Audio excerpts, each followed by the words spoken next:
riset kita yang kita lakukan.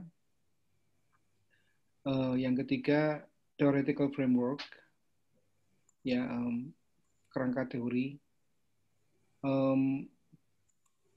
Ini harus ada. Ini yang menjadi dasar analisis kita dalam mengkaji subject of the research, gitu ya. Dalam theoretical framework ini, itu kita perlu mengkaji satu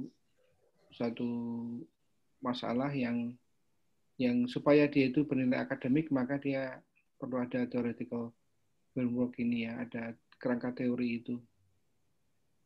Dan yang keempat ada resource overview, itu artinya adalah karya-karya sebanding karya-karya yang pernah ada, yang ditulis oleh siapapun, yang itu menjadi penentu apakah paper yang kita tulis atau artikel yang kita tulis itu worth it, ya, untuk dibaca, untuk dijadikan sebagai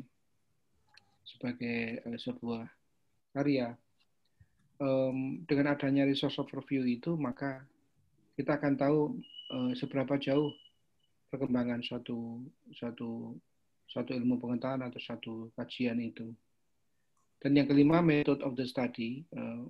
Aspek teknis dalam melakukan riset, kita perlu menerangkan dengan singkat metode apa yang akan kita gunakan di dalam kajian kita. Nah, sekarang permasalahannya, ini tuh tempatnya di mana, kan, gitu ya. Nah, kita akan tahu bahwa suatu artikel itu pada dasarnya terdiri dari 3 kotak atau 3 bagian. Bagian pertama adalah bagian introduction, kemudian bagian kedua itu bagian isi atau bagian dari batang tubuh atau bagian dari isi dari paper itu, dan bagian ketiga konklusi. Pada dasarnya cuma dibagi menjadi tiga bagian itu. Nah, background discourse, research question, theoretical framework, research overview, method of study itu pada dasarnya terletak biasanya di pendahuluan, gitu ya. Jadi di pendahuluan itu Bapak Ibu singkat saja, tapi mengemukakan 5 hal atau 5 bagian ini. Nah, bagian ini tentu kan background itu kan karena singkat, background itu singkat, maka tadi saya katakan tiga paragraf itu malah barangkali terlalu luas juga. Biasanya background-nya itu cuma 1 paragraf, kemudian ada research question 1 paragraf, ya, dengan theoretical framework dan research overview 1 paragraf, method of study juga cuma 1 paragraf atau barangkali nggak sampai 1 paragraf. Artinya kita bisa memanage isi dari introduction itu seperti tadi. Nah, di mana diisi dalam hal batang tubuh, dalam hal isian atau konten dari paper kita di batang tubuh itu Bapak Ibu udah membahas permasalahan itu dengan panjang lebar. Jadi misalnya Bapak Ibu nulis berapa? 8.000 kata. 8.000 kata, maka 1.000 kata atau 1.500 kata untuk introduction, kemudian sisa terbesarnya untuk untuk isian atau untuk konten dan sisa paragraf, sisa halaman untuk conclusion. Jadi 1.500 introduction, kemudian sekitar 5.000 kata untuk konten, ya, dan sekitar 1.000 kata untuk konklusi, atau bahkan mungkin konklusi cukup 500 kata begitu. Nah, seperti itu bayangan kita tentang sebuah artikel. Nah, sekarang tugas kita itu kan sebagai editor in chief atau sebagai editor, atau mungkin bahkan kita di jurnal lain sebagai mitra bestari atau reviewer. Nah, terus tugas kita apa?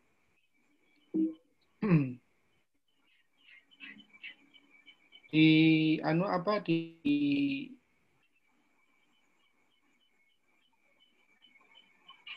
verifikasi jelaskan.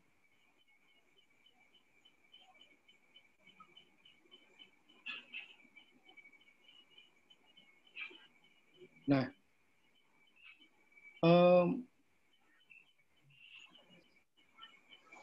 mereview manuskrip atau mengedit manuskrip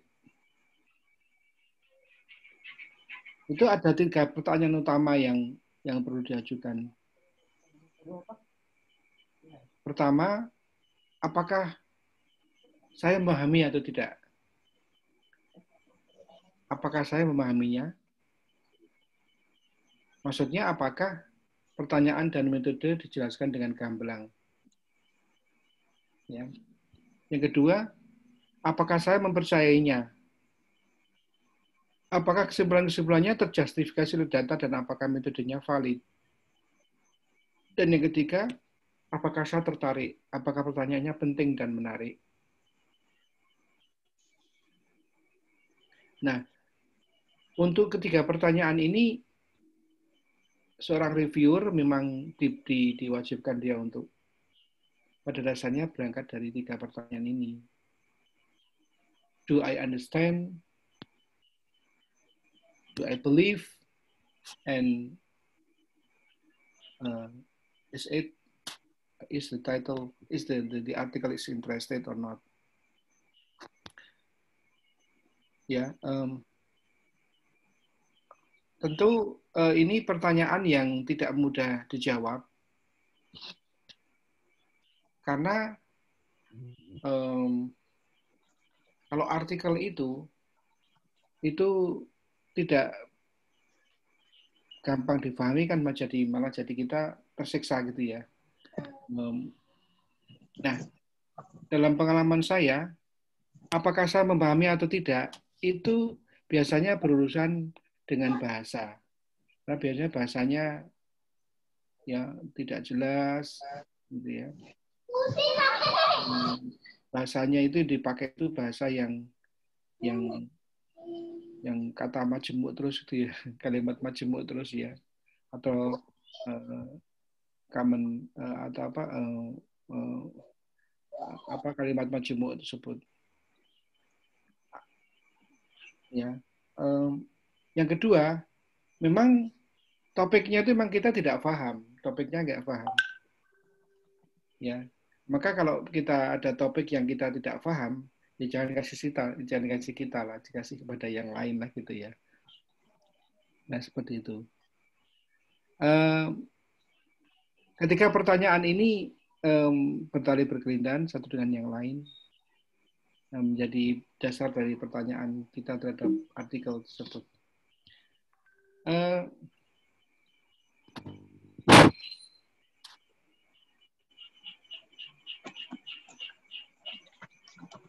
Ada bagi reviewer atau mitra bestari itu ada pertanyaan-pertanyaan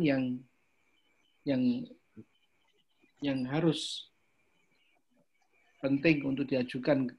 Apakah suatu riset question yang diajukan itu secara jelas diungkapkan atau tidak? Maksudnya, apakah suatu paper itu ada betul tema yang diangkat atau tidak? Ya. Yang kedua, apakah riset question-nya menarik atau penting? Ya. Nah ini. Ini karya ini original atau tidak ini karya ini? Ya. Dan apakah karya ini valid? Dan apakah kesimpulan-kesimpulannya didukung oleh data? Ya. Nah, pertanyaan-pertanyaan seperti ini memang pertanyaan yang sulit untuk dijawab. Apakah karya ini original atau tidak? Nah, kita biasanya bisa meneliti ini dengan kita mencari dulu data-data yang berhubungan dengan tulisan itu di Google Scholar, di Google Scholar itu sering ada penunjuk-penunjuk bahwa satu artikel itu pernah atau mirip-mirip dengan artikel yang lain seperti itu. Ya. Apakah karya ini dipresentasikan dengan baik? Apakah ada problem etis? Apakah ada kelemahan fatal? Ya, harusnya jurnal ini menerbitkan karya ini, atau haruskah jurnal ini meminta komentar-komentar tambahan? Ya. Banyak pertanyaan ya yang bisa kita ajukan kepada suatu artikel. Ya. Detail yang harus dilakukan oleh reviewer, memberikan review yang relevan dan konstruktif, mengutarakan konflik kepentingan, baik real ataupun potensial, menolak mereview jika karena alasan tertentu merasa tidak bisa memberikan penilaian yang jujur dan tidak bias, ya, dan memberitahukan pada jurnal keterbatasan dalam mereview suatu manuskrip, ya, seperti itu. Nah, makanya perlu seorang reviewer Putra Bestari itu juga jujur dia dalam memberikan suaranya, tanggapan terhadap artikel yang dihadapinya. Dan seterusnya bisa dibaca sendiri. Dan apa yang tidak boleh dilakukan oleh reviewer? Nah, reviewer itu tidak boleh yang pertama asal-asalan mereview dan menarik keuntungan pribadi. Jadi ya karena asal-asalan aja, kadang cuma dibaca dengan singkat tanpa memberikan alasan-alasan, ya.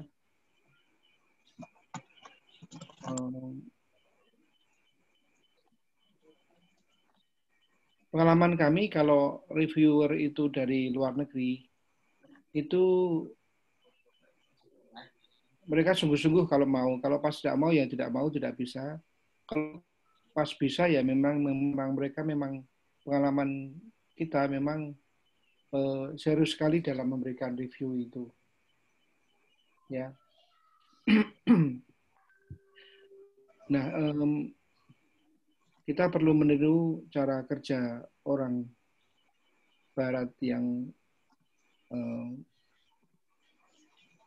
memang semua didorong oleh keseriusan, kesungguhan di dalam kerjaannya itu.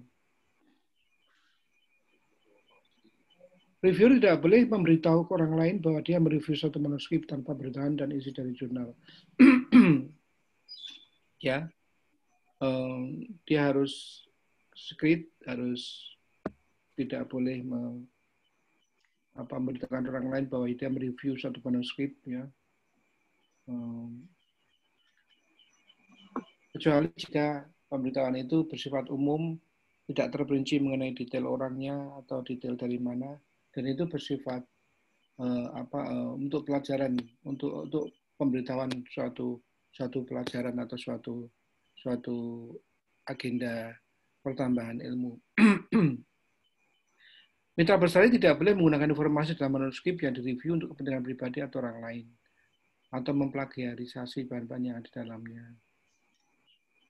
Dan kemudian jangan juga secara sengaja menunda pengembalian laporan. Memberikan komentar personal dan mencemooh tentang penulis dalam review itu jangan, ya. reviewer dia mencemooh tulisan-tulisan yang ada, ya.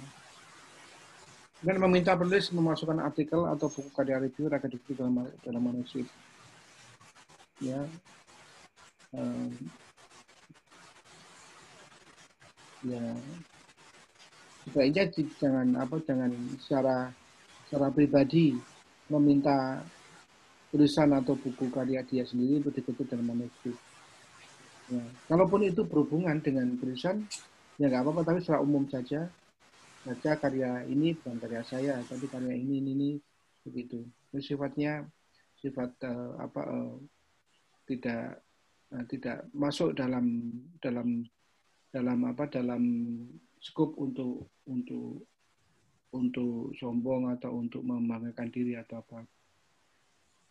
Menghubungi penulis secara langsung tentang manuskrip yang sedang direview tidak boleh ya. Reviewer berhubungan langsung dengan penulis, semuanya harus lewat OJS. Itu Bapak Ibu dan saudara sekalian. Singkat kata Bapak Ibu, dalam review, dalam edit atau mengecek suatu karya ilmiah itu memang diperlukan keseriusan kita, ya, diperlukan ketaatan kita terhadap pakem-pakem, terhadap SOP atau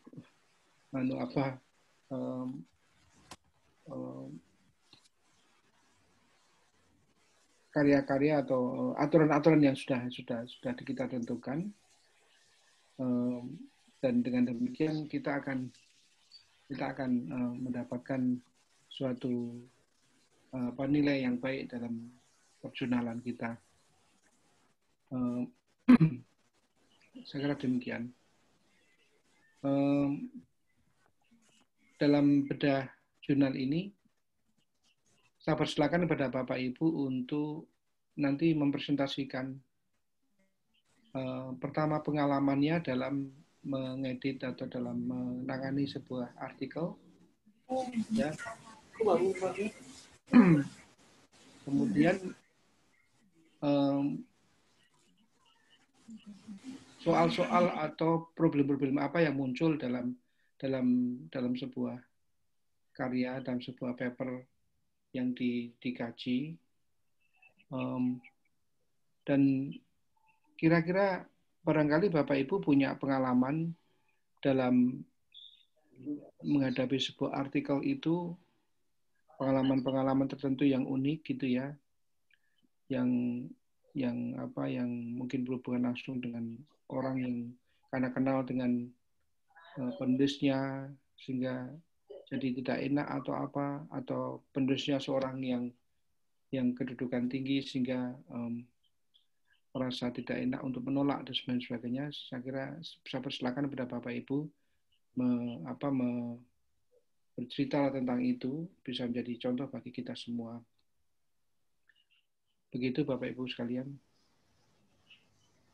Untuk itu sebelum saya persilakan pada Bapak Ibu, saya persilakan pada Sabtoni dulu mau mengisi tentang manajemen atau apa, silakan Mas. Terima kasih Prof. Ratno. Saya tidak akan bicara banyak.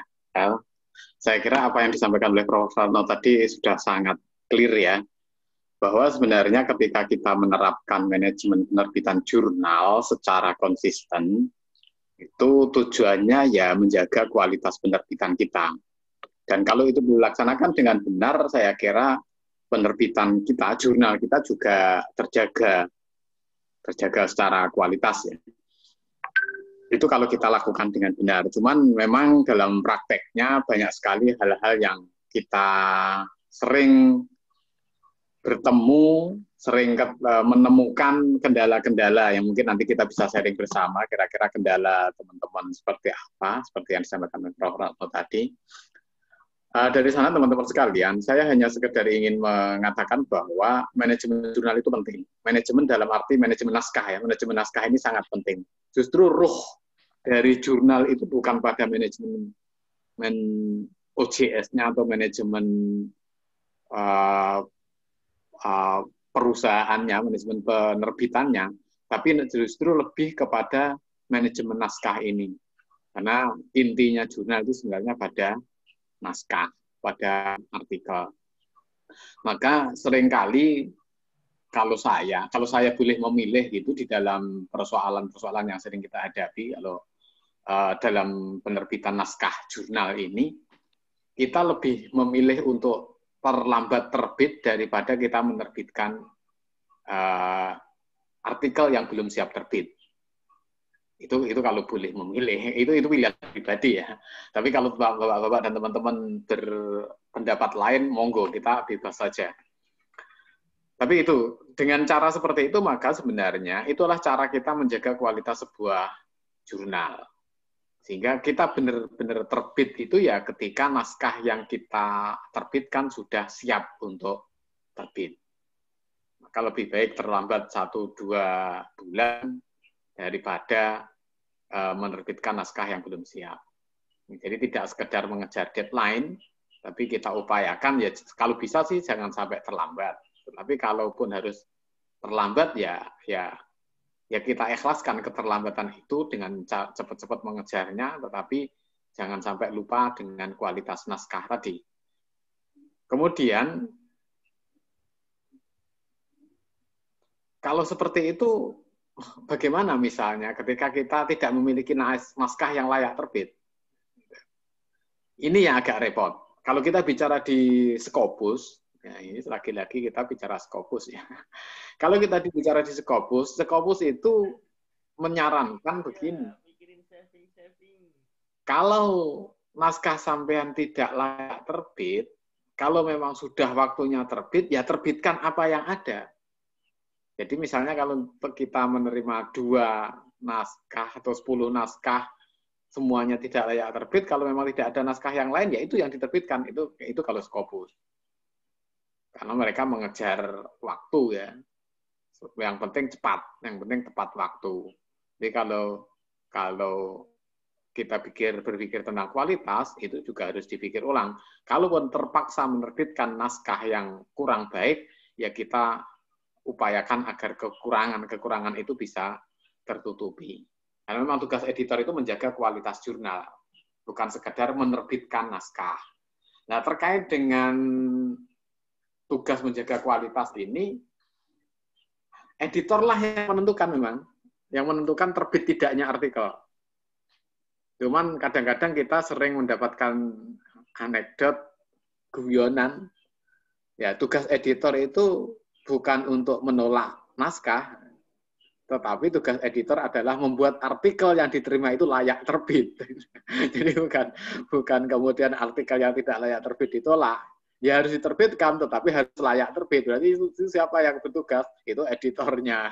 Jadi editornya biar bekerja memperbaiki naskah itu agar menjadi naskah yang layak terbit. Dan itu guyonannya.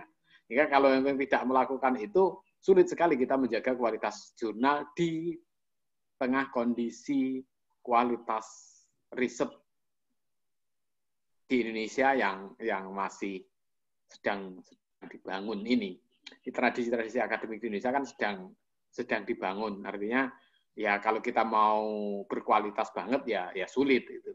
Maka ketika kita menerima naskah sebagai editor, ya salah satu tugas editor adalah membuat artikel itu layak terbit. Jadi, bukan untuk sekedar menolak dan menerbitkan artikel yang layak, tetapi juga membuat artikel itu menjadi layak terbit. Nah, dalam konteks ini, teman-teman sekalian, bagaimana peran reviewer? Tadi sudah dijelaskan oleh Prof. juga, bahwa ya reviewer itu ya memberikan masukan-masukan. Tapi yang perlu dicatat, di dalam konteks manajemen jurnal, sebenarnya reviewer itu tugasnya adalah memberi pertimbangan. Jadi memberi pertimbangan, kemudian apakah artikel ini layak dilanjutkan atau tidak. Kalau layak dilanjutkan, perlu masukan atau tidak. Nah, di situ itu peran reviewer. Keputusan akhir itu ada di editor. Maka dalam hal ini peran reviewer itu akan terlihat pada kualitas terbitan. Jadi ketika masukan reviewer itu ditindaklanjuti oleh editor, maka naskah yang akan terbit itu menjadi layak dan berkualitas. Tapi yang menentukan kata akhir terbit atau tidak itu bukan reviewer, tapi editor. Maka maka Scopus misalnya atau yang lain-lain, termasuk Web of Science kemarin itu, editor itu perlu track record sebagai akademisi, sehingga afiliasinya di mana, keahliannya apa, itu perlu ditampilkan informasinya, atau paling tidak mudah untuk ditelusuri track record-nya. Jadi seperti itu. Saya kira begitu teman-teman sekalian. Nanti kita bisa lanjutkan dengan bedah jurnal. Mungkin teman-teman bisa cerita dari pengalaman-pengalaman seperti ini menghadapi naskah jurnal terbit itu seperti apa. Dari sana nanti kita akan bisa melihat kira-kira siapkah kita untuk mendaftar ke Scopus. Gitu. Mungkin begitu Prof. Ratno dari saya. Terima kasih sekali. Ya, terima kasih Mas. Silakan kepada Bapak Ibu kalau pengen share kepada kita, share hal-hal yang baik dan buruk nggak apa-apa. Silakan, silakan. Terutama yang belum pernah ngomong.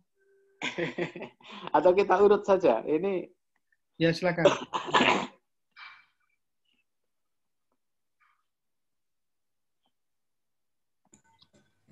Monggo, siapa yang urut? Tabir, Kiai Encurup, ada nggak? Kalau nggak ada yang ngomong, kami yang ngomong ya Pak Prof ya dan Pak Sabton ya. Monggo Pak Umar. Ya, jadi sekalian mancing ini Pak Sabton dan Prof untuk kita mancing teman-teman yang lain.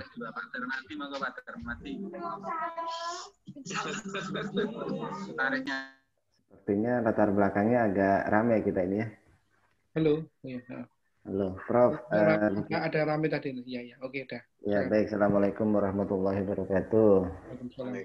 Prof. Lukito dan Pak Sotoni beserta kawan-kawan yang lain. Nah, ini sambil menunggu kawan-kawan yang lain, terutama yang belum berbicara.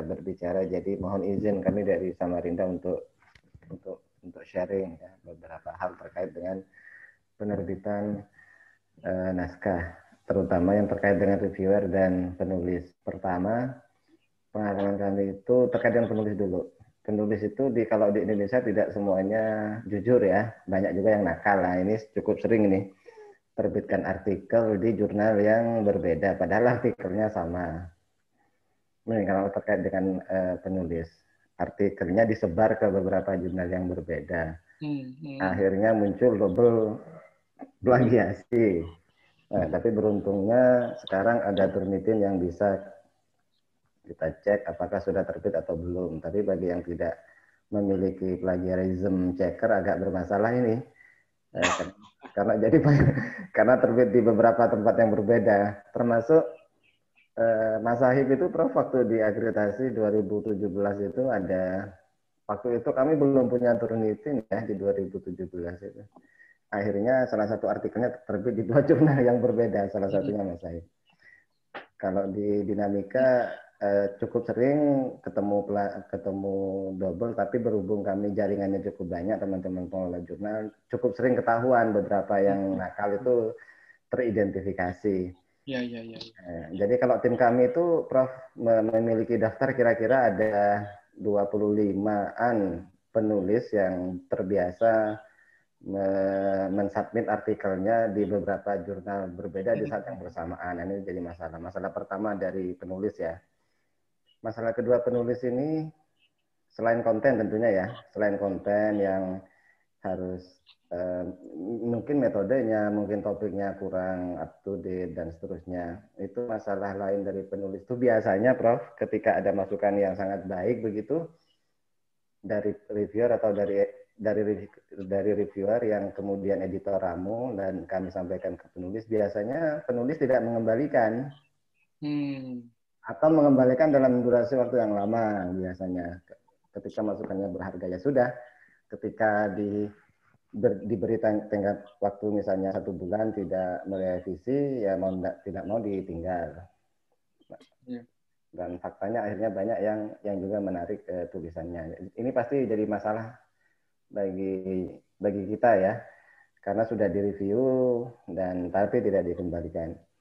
Berikutnya kalau masalah di Mitra Babestari, beberapa Mitra Babestari kami itu cukup tajam dan detail begitu, Prof. Dan juga cukup tanda petik ya, cukup kejam. Sehingga ketika masuk ke UJS ada 1 atau 2 Mitra Babestari itu yang suka mendecline gitu. Jadi di UJS-nya itu tertulis rekomendasinya adalah decline, suruh tolak. Nah, yang jadi masalah, ini kan bisa saja berbeda pendapat ya, Prof ya, antara reviewer dan tim di internal, di editor itu. Nah, pertanyaannya seringkali muncul adalah ketika ada satu artikel yang sebenarnya bagus, tapi oleh reviewer itu disarankan untuk di-decline, nah itu kan pertentangan ya. Nah, itu sebaiknya bagaimana? Ketika di OJS-nya misalnya, ketika di OJS-nya sudah tertulis decline. Sementara editor merasa, nah ini sebenarnya topiknya bagus, up to date misalnya, datanya juga cukup baik, tapi ada kesalahan atau kekurangan penyajiannya misalnya, kurang support datanya, yang sebenarnya bisa ditambahi, tapi karena oleh reviewer di OJS-nya sudah terlanjur di decline, akhirnya suka dilematis akhirnya. Karena kalau sudah pada posisi decline kayak gitu, pada posisi editor agak ragu untuk ini akhirnya bisa revisi atau tidak ya, kira-kira begitu, Prof. Terus kalau dari aspek editor tentu tantangannya adalah karena biasanya kan double blind reviewer itu tantangannya adalah ketika ada 2 reviewer yang sama-sama bagus sebenarnya, tapi perspektifnya berbeda ini, Prof, misalnya. Bisa saja ada perspektif reviewer yang berbeda sehingga jurang pendapatnya begitu kelihatan. Namun reviewer itu 2 reviewer yang sangat dihormati misalnya. Nah, itu agak repot misalnya karena harus meramu dua masukan yang berbeda itu. Itu apa lagi ya berikutnya ya? Berikutnya masalah yang muncul itu plagiasi ya, besar ya, mayoritas besar. Sehingga memang harus dicek dulu dan kalau di kami cukup tinggi sebenarnya permission untuk levelnya 20%. Saya tidak tahu kalau di Jogja berapa ya, Prof ya, di Al-Jami'ah dan seterusnya. Sementara itu, Prof, di pengalaman kami mungkin yang lain nanti bisa ditambah oleh kawan-kawan yang lain sesuai dengan pengalamannya masing-masing. Terima kasih waktunya. Assalamualaikum warahmatullahi wabarakatuh.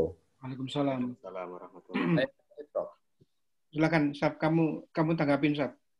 Itu tadi yang kasus apa? Atau 2 artikel saja. Yang terutama. Silakan. Halo, Sab. Atau saya lanjut bertanya, Prof, sebelum aktif Pak Sabtoni. Mau tanya lagi, silakan. Ya, dari Makassar ini, Prof.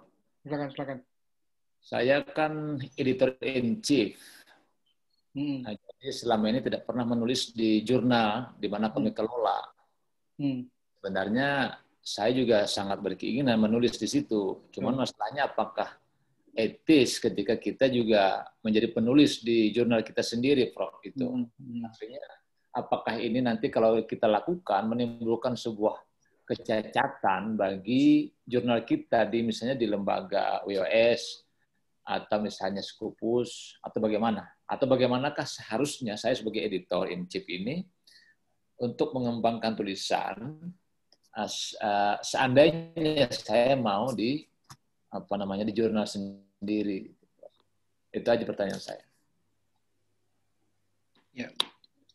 Ada pertanyaan lain lagi? Kalau tidak ada, Mas Sabtoni akan jawab yang tadi, hal berhubungan dengan Pak Umar tadi. Kalau saya jawab dengan pertanyaan dari Pak Syanor, ya, Pak Zuri. Dalam pandangan saya, itu Bapak nggak apa-apa terbit di jurnal tempat Bapak. Nggak apa-apa. Tidak ada, saya kira pengaruhnya terhadap Scopus atau apa, nggak ada itu. Yeah. Nggak ada. Hanya jurnalnya ya treat your journal treat your article as others gitu ya, sebagaimana yang lain. Jadi tidak boleh. Jadi Anda sendiri juga harus submit di JOS-nya, kemudian nanti JOS-nya akan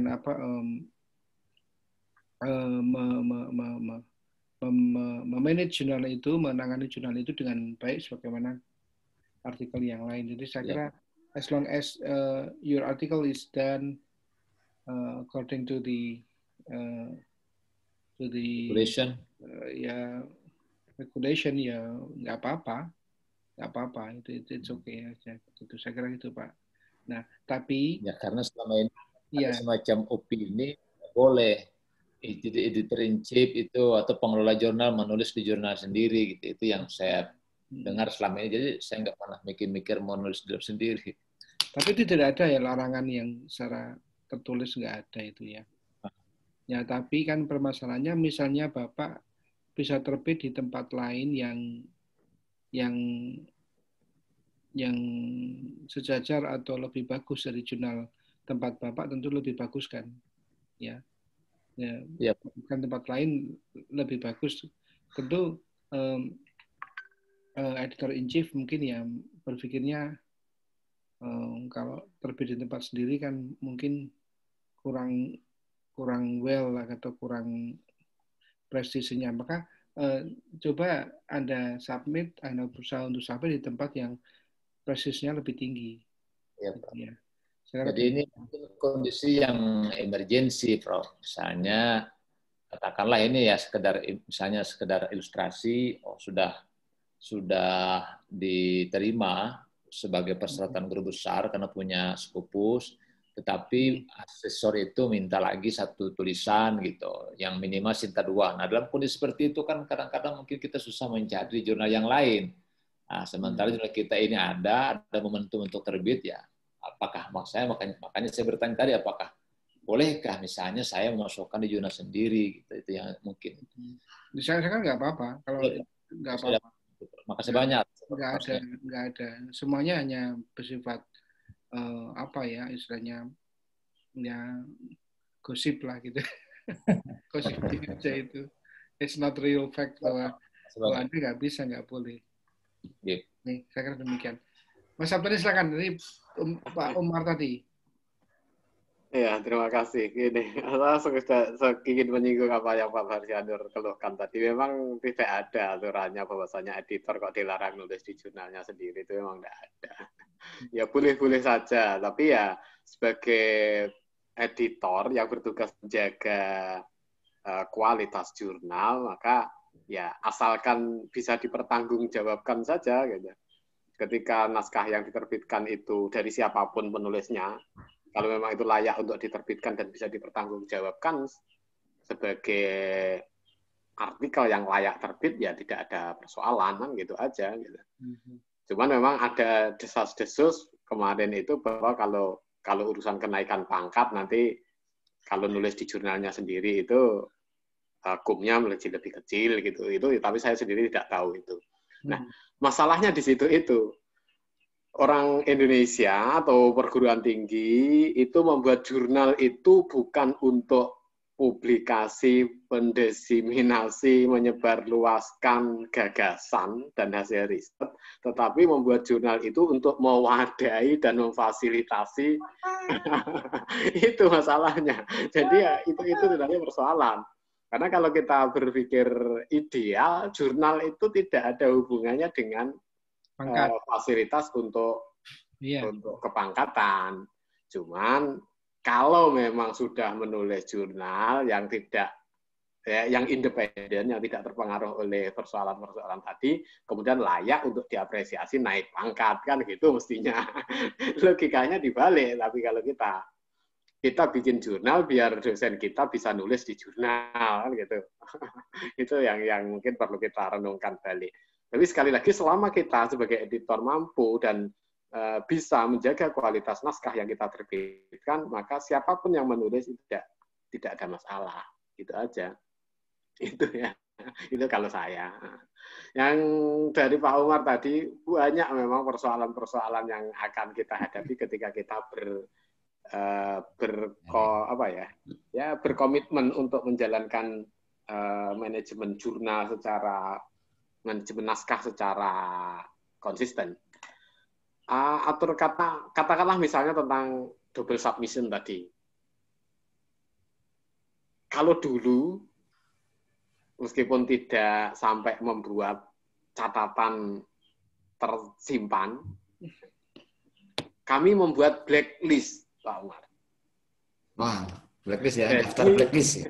Ya, blacklist penulis-penulis nakal. Jadi selama teman-teman editor yang lain itu ingat namanya, maka artikel bagaimanapun bagusnya dikirim ke Al-Jamiah langsung kami tolak. Itu hukuman. Iya. Itu hukuman. Cuman kita kan, ya orang Indonesia itu kan orang baik-baik ya, suka memaafkan. Maaf ya Pak.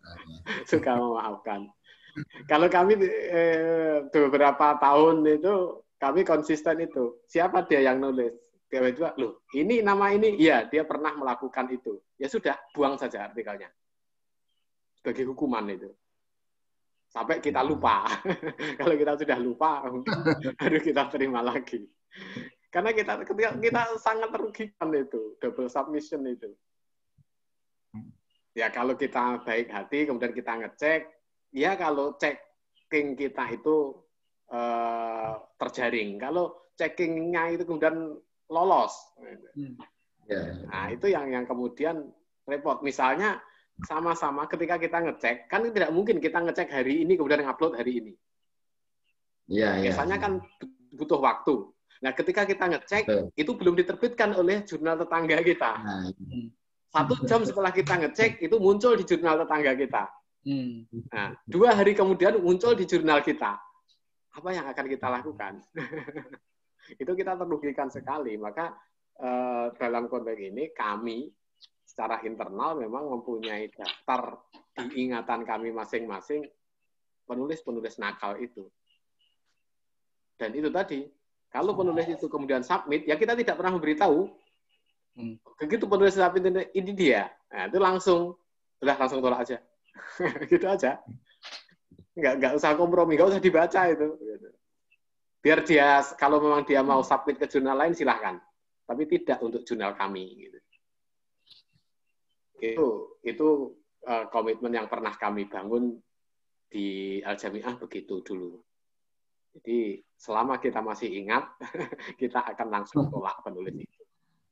Yang mirip itu Pak Sabtoni, ini saya baru ingat ya, yang di Ijaltal itu antara 3 bulan yang lalu kira-kira itu, rasanya 3 bulan yang lalu, naskah bahasa Inggris itu, yang double submission itu justru pelakunya adalah pengelola jurnal loh Pak Sabtoni. Ya tidak peduli. Maksud saya adalah sekelas pengelola jurnal kok tidak tahu gitu loh, kok dia tega gitu untuk melakukan itu. Dan orangnya saya kenal baik gitu, dan punya jurnal itu anehnya gitu. Ke Ijaltal, ke salah satu jurnal yang Sinta 2 di Samarinda ini. Akhirnya mau nggak mau ya kita peringatkan dan benar kita masukkan ke blacklist itu Pak Sabtoni. Pengelola jurnal loh Pak Sabtoni, pelakunya. Cuman sebenarnya kalau kita mau sebenarnya jaringan jurnal itu bisa kita manfaatkan seandainya kita berani mempopulerkan Anjani itu kita manfaatkan betul, kemudian kita populerkan, saya kira itu positif. Tapi ya sekali lagi itu persoalannya banyak orang Indonesia itu baik hati dan tidak tega karena itu menyangkut hajat hidup teman sendiri. Jadi ya semua serba repot. Cuman ya kita harus punya catatan-catatan itu. Nah ya mungkin dihukumnya mungkin 3 tahun, mungkin 2 tahun ya, kalau setelah itu anggap saja sudah dimaafkan itu, sudah bertobat ya silakan. Nah, ya asalkan harus ada hukuman yang semacam itu bagi teman-teman yang nakal. Meskipun teman sendiri kalau nakal masa kan gitu. Itu yang harus kita catat. Kalau saya begitu. Mungkin nanti teman-teman yang lain punya pendapat yang berbeda. Iya. Nah, kalau penulis yang tidak mengembalikan revisi, itu banyak memang. Ya gimana lagi gitu loh. Kita menulis, sekali nulis selesai. Gitu. Jadi dianggap sudah selesai, ya selesai, tidak mau revisi, mau diterbitkan ya monggo, tidak mau ya tidak masalah kan gitu. Apalagi kemudian kalau kita bicara tentang jurnal di Indonesia itu lebih banyak jurnalnya daripada penulisnya. Maka ketika itu ditolak di IJLTAL, ketika itu ditolak di Dinamika Ilmu, ketika ditolak di Arabiah, itu masih banyak jurnal-jurnal S2, Senta 2 yang lain yang mau menerimanya. Ketika itu ditolak di Jogja, mungkin di tempat lain mau menerimanya. Dan secara degree, secara apa ya, bukan kualitas, secara level itu sama, gitu. Sama-sama Sinta 2, tapi di sana lebih ketat, di sini tidak ketat. Itu kan yang kemudian membuat penulis itu lebih leluasa. Karena memang sekali lagi lebih banyak jumlah jurnalnya daripada jumlah penulisnya. Gitu. Dengan demikian ya penulis dimanjakan sekali. Daripada merevisi repot-repot ya saya kirim ke tempat lain aja. Gitu. Kan gitu. Nah, kalau kita seperti itu kan jadi repot bagi kita. Cuman kita tidak bisa kemudian ketika penulis menarik naskah atau tidak mengembalikan revisi, kemudian kita menganggap penulis itu nakal, kan tidak juga. Ya kalau memang kapasitasnya begitu, kan tidak ada di situ, kan tidak ada hal yang mereka langgar. Mereka kita beri kewajiban, kemudian mereka tidak memenuhi kewajiban itu, berarti kan gugur gitu aja atau hak mereka untuk terbit di sini di jurnal kita. Tapi kan mereka punya hak untuk menerbitkan. Ketika kita sudah menyatakan tidak terbit di tempat kita, berarti mereka berhak untuk menerbitkan di tempat lain. Nah, di situ kan sebenarnya tidak ada masalah. Cuman ya kita sebagai pengelola jurnal menjadi repot. Maka saya katakan tadi, memang kadang-kadang tugas editor itu bukan untuk mereview kemudian meminta penulis memperbaiki naskahnya. Kadang-kadang tugas editor adalah membuat naskah itu layak terbit. Jadi memperbaiki naskah biar layak terbit. Tentang Mitra Bestari kok menolak. Nah ini kadang-kadang kalau pengalaman kami di Al-Jami'ah, kami akan melanjutkan ke Mitra Bestari yang bagus. Berbeda. Itu memang artikel yang memang benar-benar punya harapan. Memang artikel itu kira-kira bebas cacat, katakanlah begitu. Baru itu nanti dilanjutkan ke reviewer yang top, gitu. Kalau kemungkinan ditolak ya jangan diajukan, gitu. Tapi kalau menurut kita sudah bagus, kemudian ditolak, apa yang harus kita lakukan? Sekali lagi reviewer itu hanya memberi rekomendasi. Kita bisa mencari reviewer lain, second opinion. Atau kalau perlu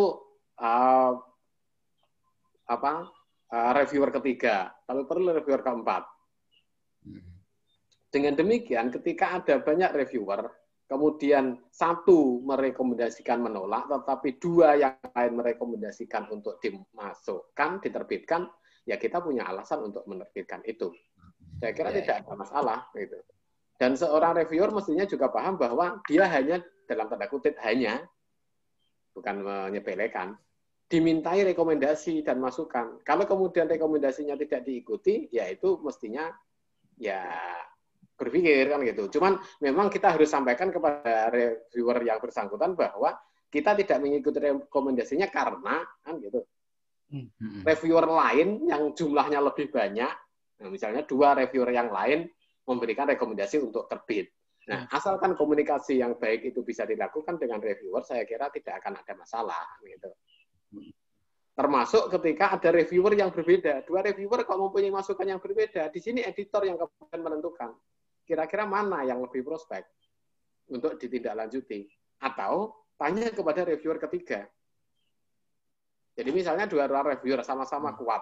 Satunya menolak, satunya menerbitkan, satunya menerima. Nah, kita bisa cari second opinion. Pendapat reviewer yang lain, ketiga bahkan. Bagaimana pendapat reviewer yang ketiga?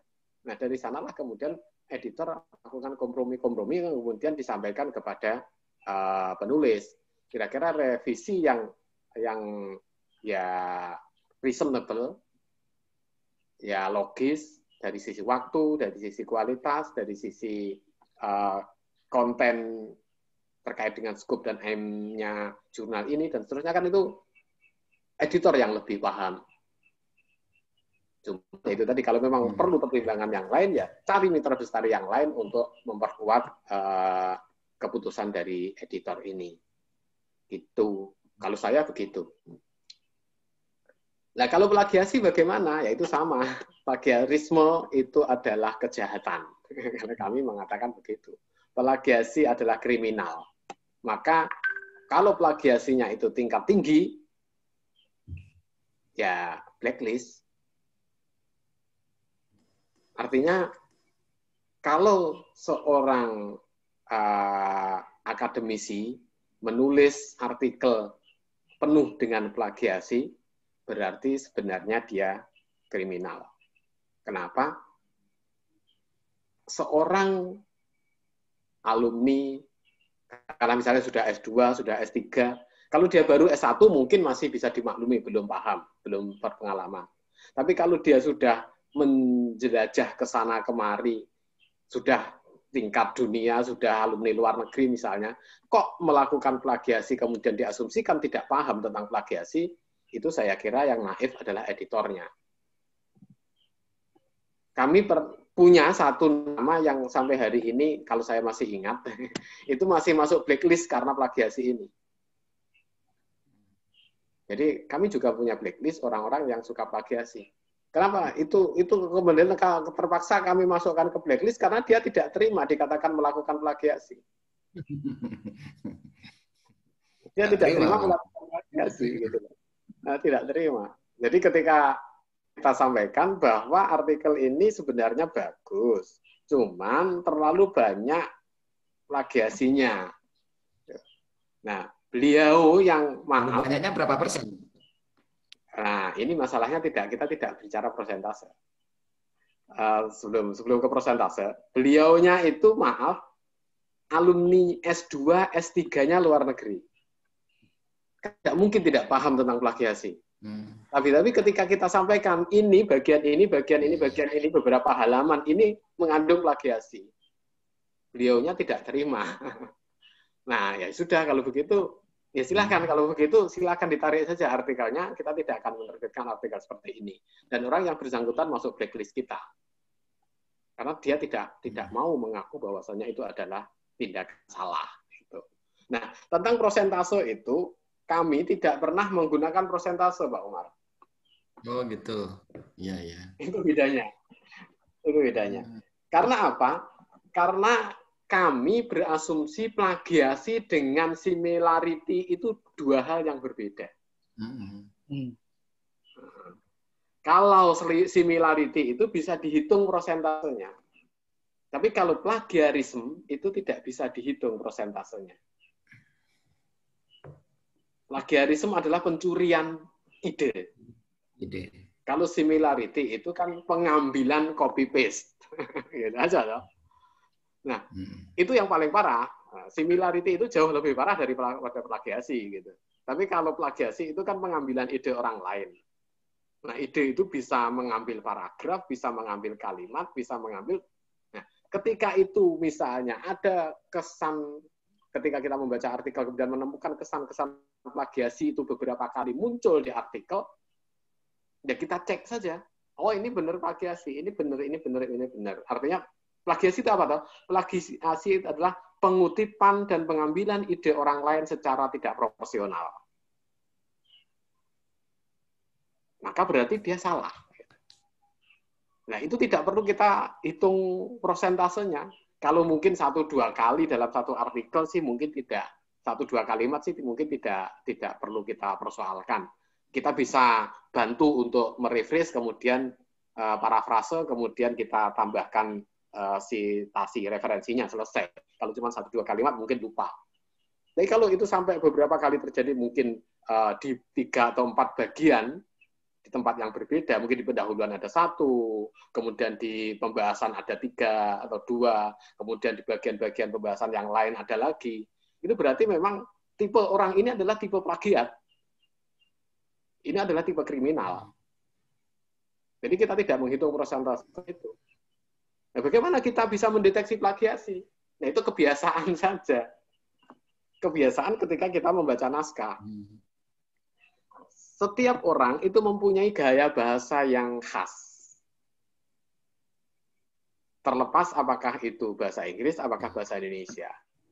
Nah, ketika tiba-tiba di tengah bahasa yang seirama itu muncul 1 atau 2 paragraf yang kalau kita garis gitu tiba-tiba muncul menonjol, maka kita patut curiga bahwa itu adalah plagiasi.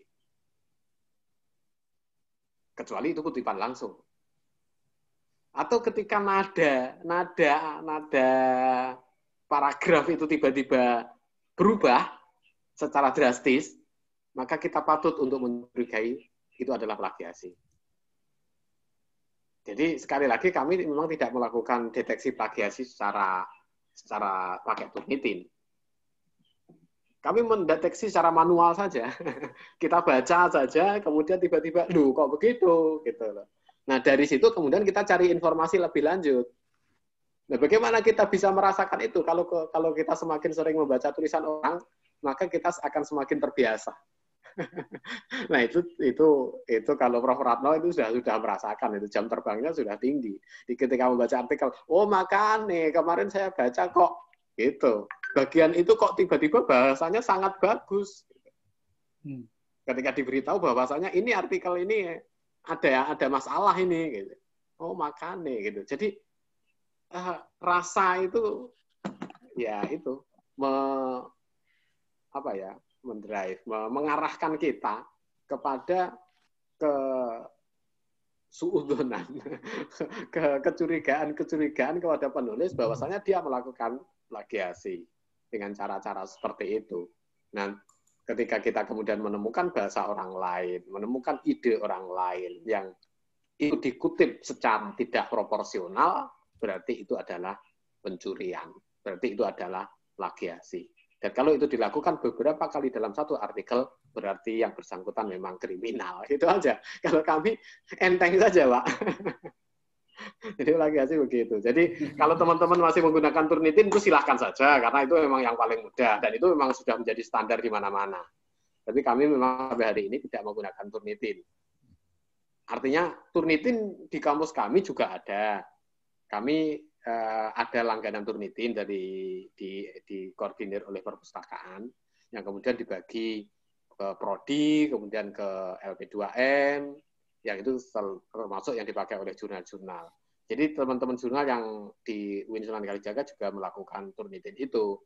Kemudian variasi prosentasenya ya antara 15 sampai 25 rentangnya. Ada yang menetapkan pokoknya kalau di atas 15% kita tolak, itu ada. Nah, itu tergantung masing-masing jurnal saja. Kemudian ada yang menetapkan, oh untuk jurnal kami 25% masih ditolerir.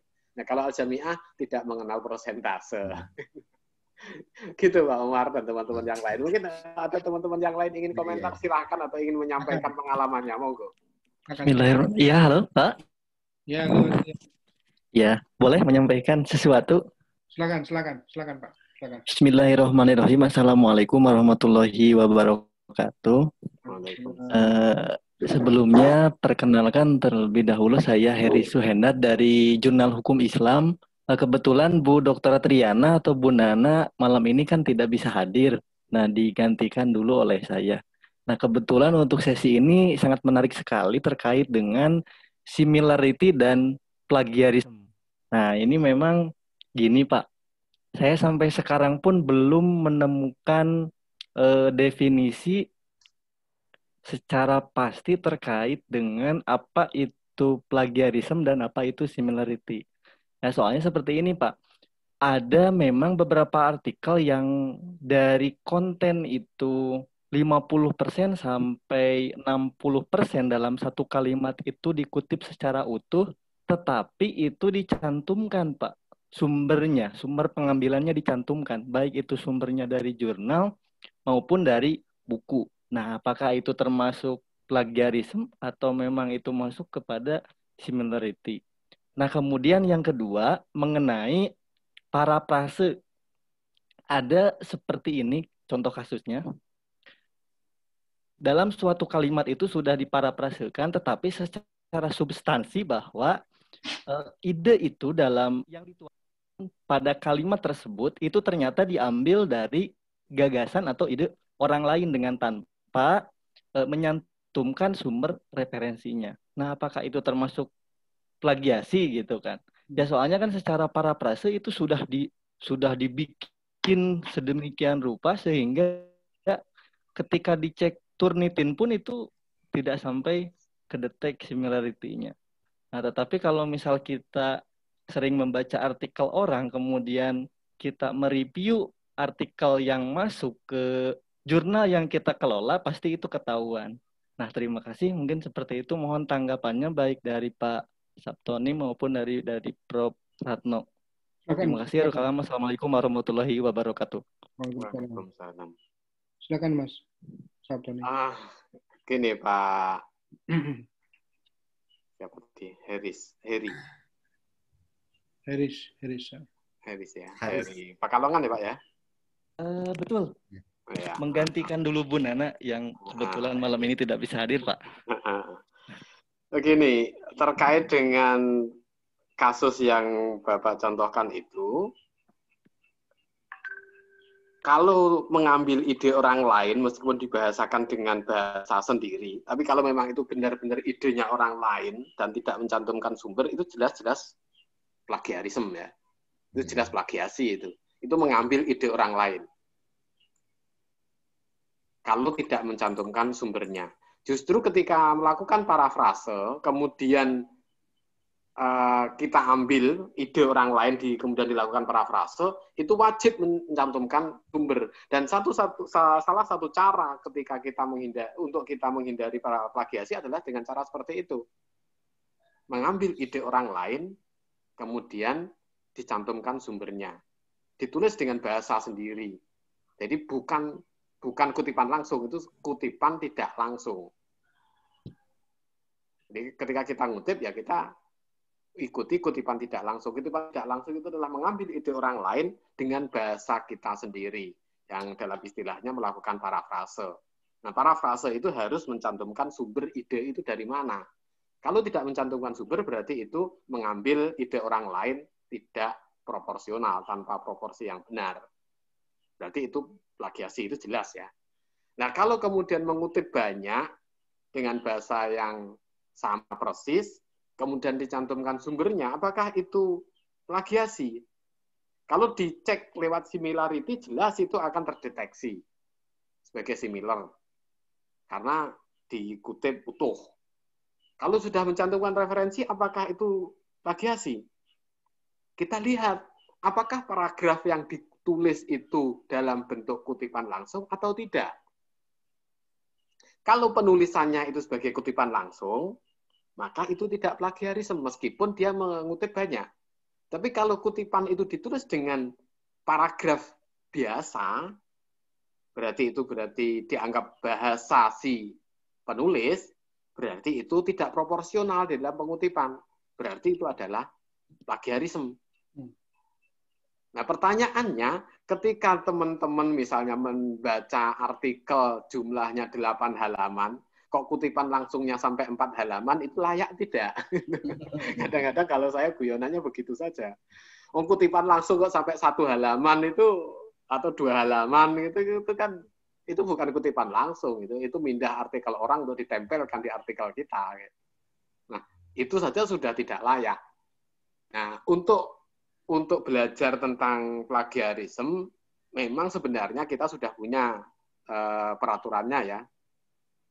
Lupa saya.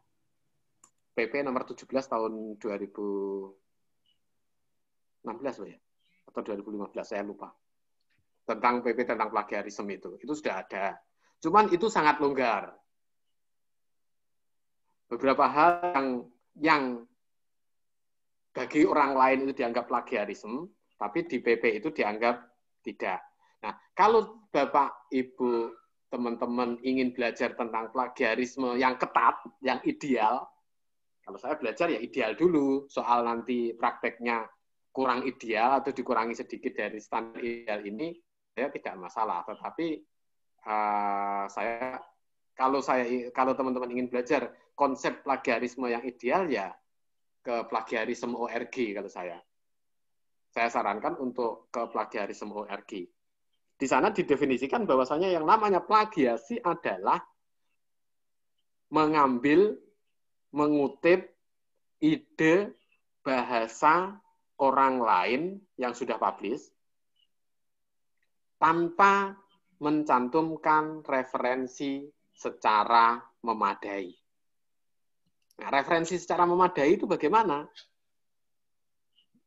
Di sana dicontohkan bahkan saking apa? sangat ketatnya berbicara tentang plagiasi. Misalnya salah nama penulis itu pun sebenarnya masuk plagiasi, tetapi itu tingkatnya sangat ringan. Misalnya ketika kita mengutip, katakanlah bukunya Pak Amin Abdullah gitu misalnya.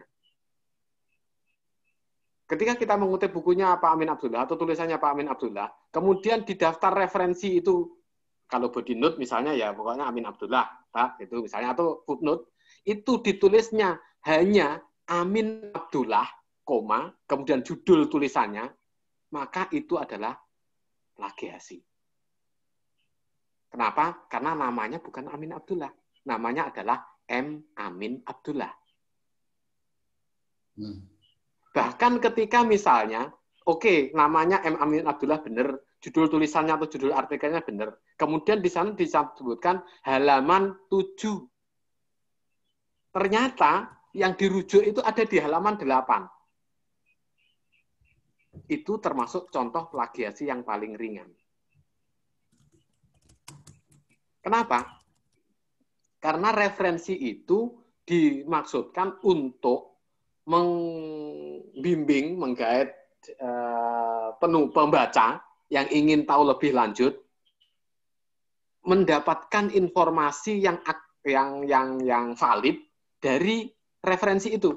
Maka ketika referensi itu merujuk ke satu tempat yang salah, misalnya halaman yang salah, misalnya nama penulis yang salah, misalnya nama penerbit yang salah, maka itu sudah termasuk tidak memadai.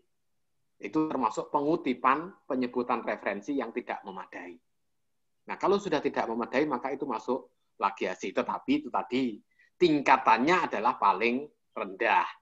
Jadi ya kalau kita bicara orang Islam, ya seandainya itu najis pun, najis yang makfu gitu. Misalnya darah nyamuk di tangan kita, atau mau sholat, kemudian kita tepuk nyamuk yang di tangan kita, ya itu ada darahnya. Itu kan, itu najis, yang namanya darah itu najis. Tapi kan kita bicara makfu. Nah, kalau kita bicara plagiasi yang salah halaman, salah nama penulis, ya itu plagiasi, cuman itu makfu gitu. Nah, itu yang kemudian kalau saya ketika bicara tentang plagiarisme, saya selalu lebih suka merujuk kepada plagiarisme ORG. Nah, nanti Bapak-bapak, Ibu-ibu, teman-teman mungkin bisa membaca ke sana. Di sana memang konsep-konsep plagiasi itu sangat-sangat ketat. Gitu. Cuman nanti kita pilih kira-kira level berapa yang akan kita anggap tidak makfu, level berapa yang kita anggap makfu, kan gitu aja. Kalau saya begitu, Pak Heris. Atau mungkin teman-teman yang lain mungkin punya pendapat dan pandangan yang berbeda, monggo. Terima kasih Pak Saptoni. Sama-sama.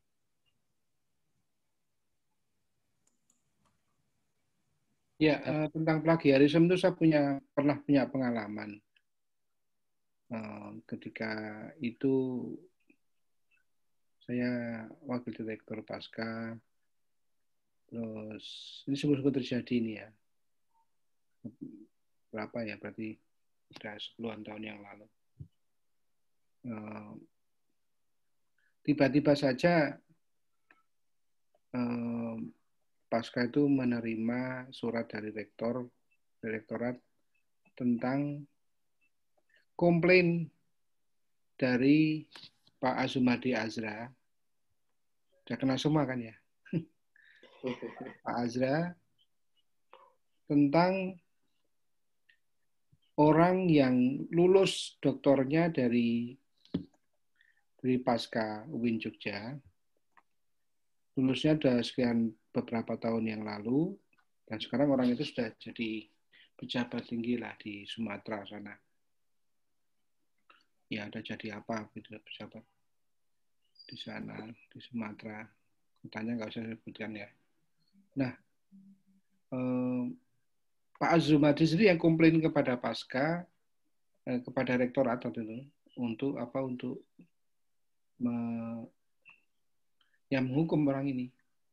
Sambil dilampiri suratnya itu fotokopian dari halaman di mana dia mengutip tulisannya Pak Azra. mengutip tulisannya Pak Azra itu. Dan betul setelah diberikan ke pasca untuk memberikan tanggapan, saya diminta untuk memberikan tanggapan, memang ya memang banyak sekali plagiarismenya. Ya. Nah, yang menarik cara memplagiasi ini yang dia itu pinter gitu, Mas. Jadi plagiasi ini dilakukan dengan jalan 3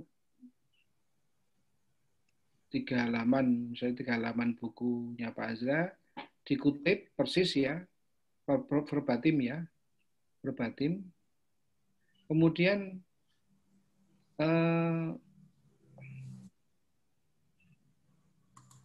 itu diberi footnote seperti yang footnote-nya di tempat Pak Azra tadi. Azra. Jadi footnote-nya sama. Oh. Footnote-nya sama, tapi Pak Azra itu tulisannya cuma dicantumkan di dalam bibliografi. dalam bibliografi aja satu buku. Begitu. Kita nggak tahu kok bisa Pak Azra bisa tahu ya. Mungkin Pak Azra juga ingin ada yang memberitahu atau gimana ya. Jadi, tetapi ya secara hukum kita sudah menemukan substansi hukumnya secara peraturan itu. Tapi kemudian selanjutnya bagaimana, waktu itu saya nggak tahu kemudian bagaimana. Sudah kita laporkan kepada rektorat begitu. Dan bagaimana cara memberikan hukuman nggak tahu itu karena. Nah, hal-hal seperti itu yang pada waktu itu belum seketat sekarang. Sekarang kan sudah ketat sekali plagiarisme itu, ya. Plagiarisme sudah ketat sekali. Maka sekarang sebetulnya yang paling baik adalah tulisan itu yang baik ya yang banyak sekali footnote-nya, malah begitu ya, seolah begitu. Ya, jadi kalau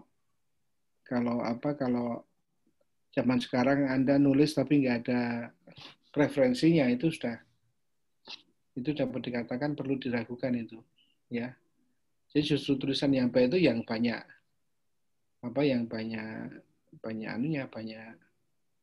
banyak referensinya gitu ya. Begitu. Oke, saya persilakan kepada saudara untuk masih bertanya atau masih sharing hal lain.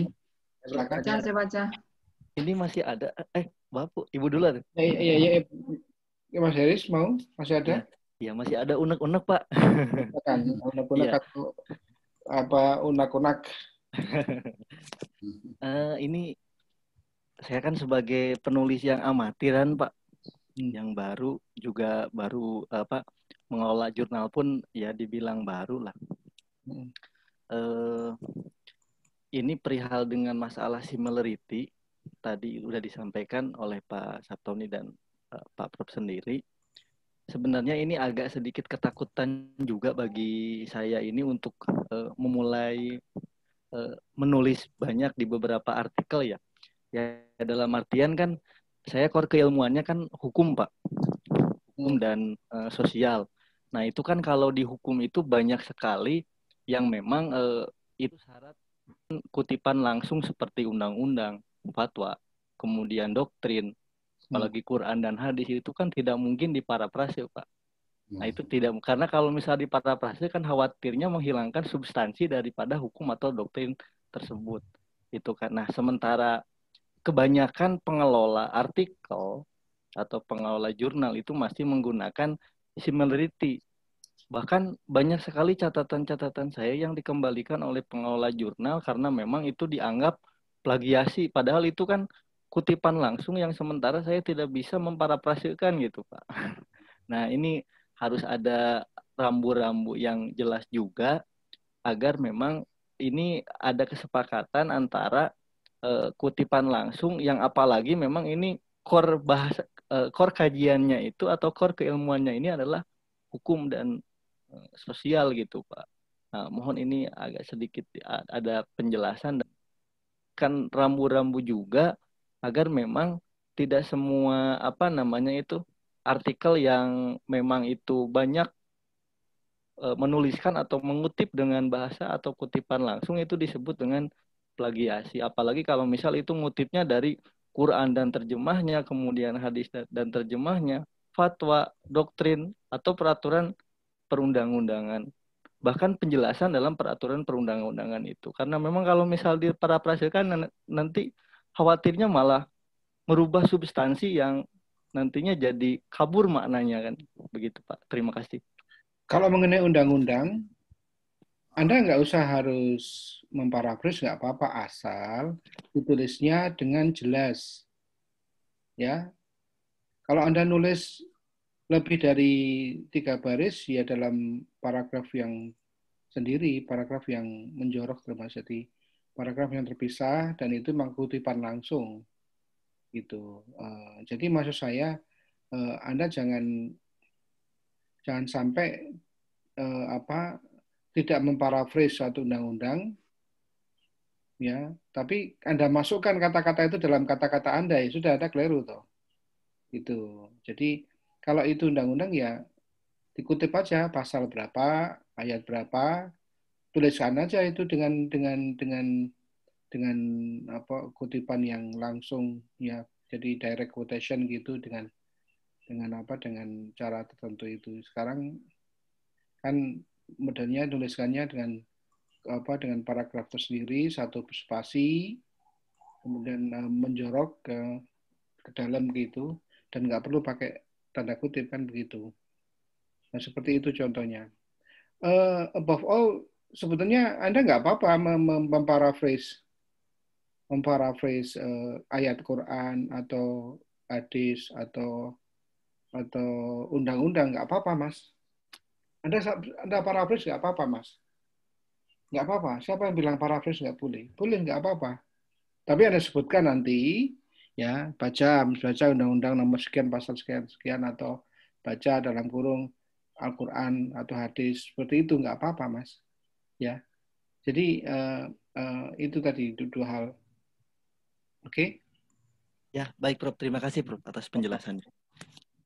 Bu Suswati, monggo Bu Suswati. Mungkin si Caca dulu Prof yang nyampaikan pengalaman kita yang luar biasa terkait dengan plagiarisme atau tulisan yang sudah kita sudah diberi masukan segala macam, nanti sudah bagus dan terakhir dia bilang nggak jadi aja gitu, rupanya terbit tempat lain gitu. Silakan Ca. Ya, mendengar Pak Umar tadi dan Pak Sabtoni tadi berbicara tentang penulis yang nakal, itu ada tulisan kami memang mungkin karena keterbatasan juga mungkin ya Pak ya, kami memang sedikit lambat, kadang ada yang lambat karena memang ada reviewer yang lama mengembalikan, namun karena segan juga mendesak karena mungkin reviewer kan nggak kesibukannya banyak gitu ya Pak ya, dan untuk menariknya kembali dari reviewer itu ya segan juga ya, jadi kita mau tidak mau ya menunggu reviewer itu mereview artikel yang kita ajukan gitu ya. Kemudian ketika setelah direview oleh reviewer, kita kembalikan kepada penulis dan direvisi oleh penulis, dan ada lagi kita kasih lagi ke reviewer yang kedua, lalu penulis nggak merevisi lagi. Ini ada apa kan gitu? gitu Pak, gitu kan. Jadi saya hubungi penulisnya, mohon maaf Bu, tulisannya udah kami tarik gitu, gitu aja jawab. Sedangkan kita sudahlah capek menunggu reviewer sudah capek menunggu reviewer mengembalikan tulisan yang kita kirim. Dan sudah mencoba menghubungi reviewer, ternyata penulisnya gitu Pak. Dan tulisan ada juga yang sudah diterima tulisannya untuk proofreading aja lagi terakhir, bukan proofreading, yang sebelum proofreading apa namanya? Copy editing. Copy editing copy editing Bu. Pak, copy editing. Nah, copy editing aja lagi untuk yang autornya. Namun mereka bilang, maaf tulisannya sudah ditarik. Ketika saya WA penulisnya, maaf tulisannya sudah ditarik. Itu rasanya kayak ya gitulah. Mungkin itu yang pengalaman kalau penulis. Dan saya kasih tahu juga kepada Bu Sus dan tim editor yang lain. Kata Bu Sus, ya udah kita beri hukuman bahwa yang ini besok enggak kita terima lagi gitu, kita masuk arsip aja lagi gitu Pak, dan dicatat namanya. Itu kalau pengalaman enggak 1-2 orang banyak, karena memang karena baru Sinta 2, kita sebelum itu susah mencari tulisan, sehingga ketika banyak tulisan kita jadi kewalahan. Nah ini Pak Umar tahu perjalanan takdib karena kita dengan Pak Umar, Pak Saptani juga di awal takdib online, dan itu yang pengalaman yang tentang penulis yang menurut saya juga nakal gitu ya Pak. Kemudian kalau plagiasi ya banyak juga. Kalau plagiasi mungkin Ibu lah, Bu, enggak kurang ngerti, Ca. Enggak khusus. Oke, terima kasih. Ya, itu pengalaman kami di takdib. Ada tulisan yang sudah kita review, ya, sudah direview baik-baik, tinggal pas disuruh perbaiki, yang kebalik-balik lagi ke kita. Rupanya terbit di tempat lain, Prof. Gitu. Ya Allah. Ada yang begitu. Jadi dia memanfaatkan review dari kita itu untuk memperbaiki, untuk terbitkan di tempat lain. Alasannya itu tadi, terlalu lama informasinya nggak ada, segala macam. Kita kan seperti disampaikan Caca tadi, kita kan menunggu juga dari reviewer. Nggak mungkin kita maksa-maksa reviewer untuk, Pak, ayo segera kembalikan, kan nggak mungkin. Apalagi kita kan sama-sama tahu bahwa reviewer itu kan istilahnya boleh bilang nggak dibayar, kan boleh dibilang nggak dibayar istilahnya. Kalaupun bayar itu sangat sedikit kan. Nah, jadi begitu, pas dikasihkan ke reviewer 1 sudah kembali, nanti disuruh perbaiki, reviewer 2 juga seperti itu. Itulah pas mau disuruh balikkan lagi setelah diperbaiki itu nggak balik lagi gitu. Jadi masuk langsung ke tempat lain terbitnya seperti itu. Ada beberapa yang nakal seperti itu, memang itu kita blacklist. Orang-orang seperti itu jangan pernah lagi diterima di tempat kita, apapun dasarnya kita catat. Itu yang pertama. Yang kedua, plagiasi. Ada yang betul-betul plagiasi itu sampai 100%. Rupanya tulisannya sudah terbit tempat lain, dia dimasukkan ke kita. Coba bayangkan. Betul-betul apa, nggak tahu lah. Tapi nama yang berbeda itu cuma namanya saja gitu. Tapi Ibu bisa menemukan kan? Ya, Prof. Bisa menemukan akhirnya bahwa itu sudah terbit tempat lain. Iya, ketahuan di situnya. Setelah kita pakai Turnitin, sebelumnya kita kan nggak pakai Turnitin, jadi susah mendetek kan. Tapi dengan adanya Turnitin, disitulah kita tahu ada yang sudah 90%, ada apa. Jadi kita kalau memang tingkat plagiasinya itu, similarity-nya, tadi istilahnya Pak Saptoni mencoba membedakan antara similarity dengan plagiasi.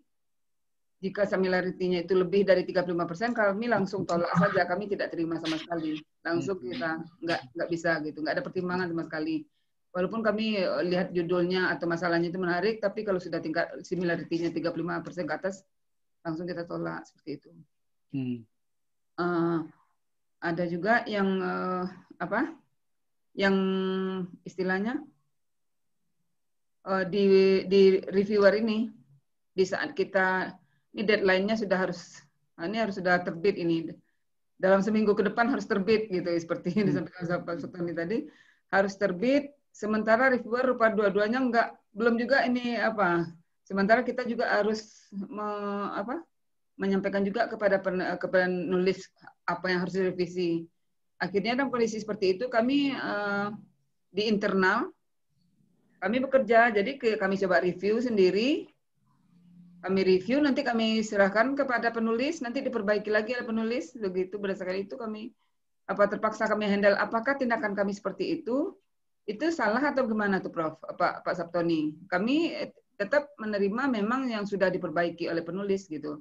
Tetapi yang mereviewnya tidak reviewer, walaupun di OJS-nya mungkin ada orang tertentu, tapi terpaksa karena dua-duanya nggak aktif lagi, kita ambil alih, dan memang 2 orang yang mereview gitu, dan memang tidak, namanya tetap memang diapakan saja, nggak dimunculkan gitu. Namanya itu dihilangkan, nanti kita mencoba mereview seperti itu. Gimana itu Prof. Pak Saptoni? Makasih. Ya, saya kira itu kan namanya kan discretion dari Ibu ya. Jadi di masing-masing tempat kan ada discretion ya, ada local discretion, ada local jalan keluar atau pemecahan masalah. Saya kira nggak masalah itu Bu. Tadi yang ganti orang itu ya Bu ya. Kalau orang itu sudah terlalu lama apa-apa lama ya ganti wae Bu, gitu aja. Tapi cara ganti nggak usah kemudian namanya dihapus, gitu. Diamkan aja. Diamkan aja, nggak usah diberi tugas lah gitu. Kalau diberi tugas ya malah merepotkan kita juga kan Bu ya. Iya kan? Iya. Nah makanya ya begitu Pak. Caranya begitu, caranya diberi aja apa nggak usah diberi tugas begitu. Cuma Prof sedikit Prof? Gimana? Kalau misalnya kita pernah ragu-ragu juga untuk ambil tindakan seperti itu, takutnya seperti ini, di saat kita sudah nanti mengasihkan kepada penulis, dan penulis sudah nanti reviewernya ternyata mengembalikan. Itu yang kita khawatir gitu kan, kita masuk dalam jejak OJS-nya kan juga atas nama reviewer yang 2 orang itu. Bu, kalau bisa supaya tidak berlarut, itu diberi deadline. Bagaimana diberi deadline? Ya, diberi deadline 1 bulan atau berapa itu harus ada Bu. Jangan dibiarkan aja. Deadline kita ada, cuma memang pelaksanaan dari reviewer ini persoalannya Prof gitu. Ya, kita juga butuh. Kalau Ibu sudah ada deadline kan tidak salah Bu. Oh gitu. Tidak salah. Dan according to the act, first act kan itu kan, itu tergantung dari aksi yang pertama yang istilahnya itu kontraknya atau istilahnya kesepakatannya itu Bapak mengkaji ini, mereview tanpa jam. Saya sering banyak yang miss reviewer di luar negeri karena dalam waktu yang singkat sekali saya padat sekali udah nggak bisa, ya sudah tidak saya lakukan, tidak saya bapakan gitu. Saya begitu. Jadi memang kalau beberapa reviewer luar negeri malahan Bu, banyak kan ketat ya, 2 minggu harus selesai. 2 minggu selesai kan gitu ya. Kalau nggak selesai ya sudah, tinggal aja gitu. Nah seperti itu Bu. Jadi kalau Ibu sudah ada sudah ada kata awalnya deadline-nya tanggal ini, mohon sekali lagi gitu. Itu ya. Jadi berarti kita nggak apa-apa ya Prof, ngambil alih istilahnya di saat deadline kita sudah tetapkan, itu kita ambil alih. Kita kan kadang segan juga nih Prof. Nanti nggak mau lagi di saat butuh kita apa kan gitu. Nggak apa-apa. Oke. Mohon maaf Bapak kemarin karena setelah deadline sudah kami batalkan dan kami ajukan pada orang lain, itu aja nggak apa-apa Bu. Oke. Ya. Saya ingin menanggapi yang siapa tadi orang yang berusaha memindah tulisannya itu. Itu bisa saja terjadi karena memang manajemen jurnal, manajemen artikel tempat itu waktu itu masih terlalu lama kan. Jadi Ibu ingin saya serahkan kepada reviewer tapi nggak datang-datang kan gitu ya. Iya. Nggak datang-datang sehingga kemudian datangnya sudah terlambat. Tapi orang itu kan juga sebenarnya udah kan sudah cukup lama dia menunggu dan sebagainya, dia butuh waktu yang cepat misalnya gitu. Nah untuk itu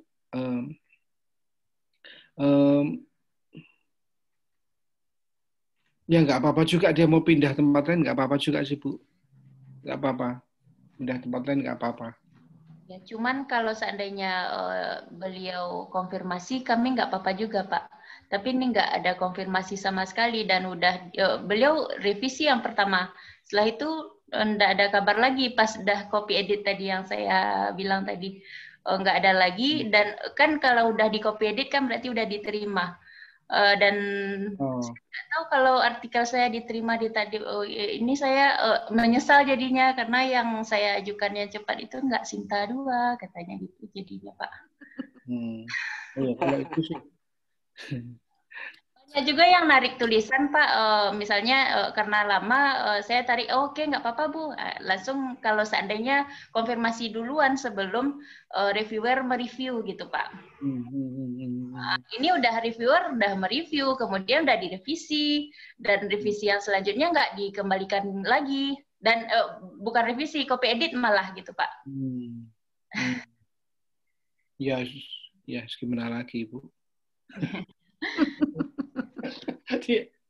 Ya. Mungkin kita perlu kok ini. Kita mungkin perlu bikin forum kesepakatan atau apa itu, atau kita usulkan ke Diktis itu untuk mereka membuat ya semacam etika bagi dosen-dosen di lingkungan PDKI ini, sehingga ketika kita melaporkan tindakan dari penulis nakal itu, ya paling tidak ada payung hukumnya untuk berbuat bagi kita. Mungkin itu perlu. Kalau di Dikti sebenarnya sudah ada, sehingga ketika kita merujuk ke sana juga boleh. Karena di sana sudah ada Anjani. Jadi ada Arjuna, ada Sinta, ada Anjani. Cuman sebenarnya kalau kita ikuti Anjani itu kadang-kadang ya tidak tega gitu ya. Karena berat itu konsekuensinya. Cuman sebenarnya kalau kita mau dan berani menerima resiko itu ya tidak masalah sebenarnya. Cuman kalau memang itu dianggap berat, kemudian itu terlalu luas jangkauannya, mungkin kita bisa bicarakan itu di tingkat Diktis saja. Jadi di lingkungan Diktis itu apa yang perlu diatur, kemudian bagaimana solusinya, mungkin kita perlu usulkan. Saya di sini saya tidak melihat dari Diktis ya, siapa yang hadir di sini untuk malam ini. Kayaknya hanya Mas Rohul saja ya.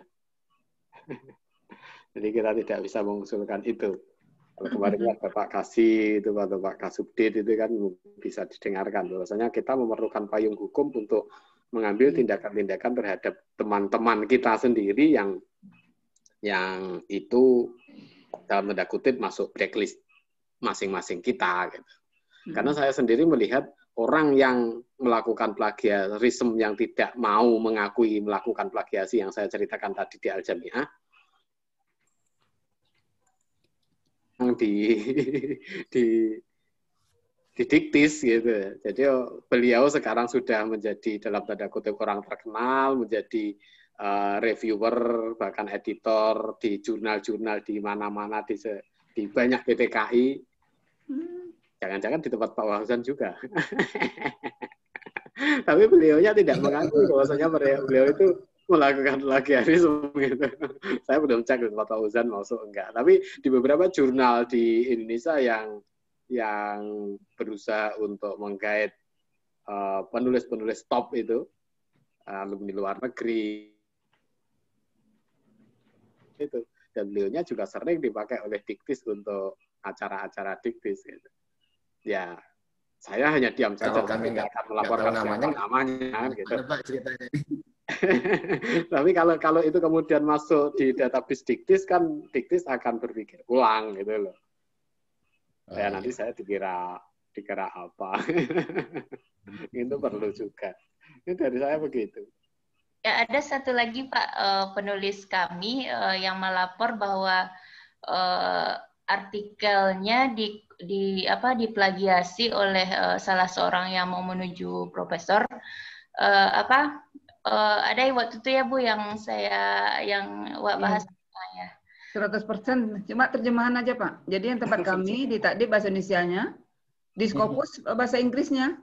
Iya, namanya berbeda, orangnya berbeda sama sekali. Judulnya sama, abstraknya sama, cuman sama persis. Yang berbeda cuma bahasa Indonesia sama bahasa Inggris. Kami bahasa Indonesia, yang Scopus bahasa Inggris aja. Cuman yang duluan terbit kami di dalam penulis yang terbit, jadi kami senang. Jadi itu artikel kami diambil orang Scopus berarti. Penulis yang di Takdim nggak senang. Jadi gimana caranya beliau menyuruh kita untuk melapor, tapi kita nggak tahu juga kemana prosedurnya. Anjani itu yang baru tahu, cuma belum ada kita eksekusi ya Bu. Gitu Pak. Itu ada dua tindakan yang bisa dilakukan. Apa Pak? Itu bisa dilakukan dua tindakan. Yang pertama lewat Anjani, itu untuk kasus di Indonesia, karena itu terkait dengan kepegawaian kan. Ya. Itu bisa lewat Anjani. Dan untuk kasus sebagai pengelola jurnal, itu bisa langsung dikomplainkan ke penerbit jurnal yang Scopus itu. Jadi dilampirkan saja PDF kita yang berbahasa Indonesia, tidak masalah. Kemudian kita sampaikan bahwasanya jurnal dengan artikel dengan judul ini, penulisnya ini, itu adalah terjemahan dari artikel orang lain yang sudah kami terbitkan. Kita buktikan.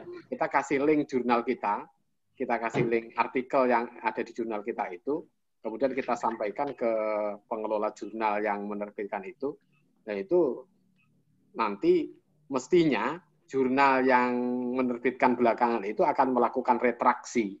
Ya, retraksi ya. Karena kebijakan di Scopus, semua jurnal yang masuk Scopus itu harus mencantumkan kebijakan tentang retraksi. Jadi tidak ada alasan bagi pengelola jurnal yang belakangan menerbitkan itu untuk mempertahankan artikelnya. Harus diretraksi. Nah, kalau memang berniat untuk meluruskan itu, ya lakukan retraksi. Kecuali kalau kita merasa kurang nyaman atau merasa tidak enak hati atau kasihan kepada calon profesor tadi atau bahkan sudah profesor, kemudian tercoreng namanya, ya monggo. Tapi kalau kita mau menegakkan aturan perjurnalan, ya kita harus komplainkan ke jurnal yang telah menerbitkan belakangan itu.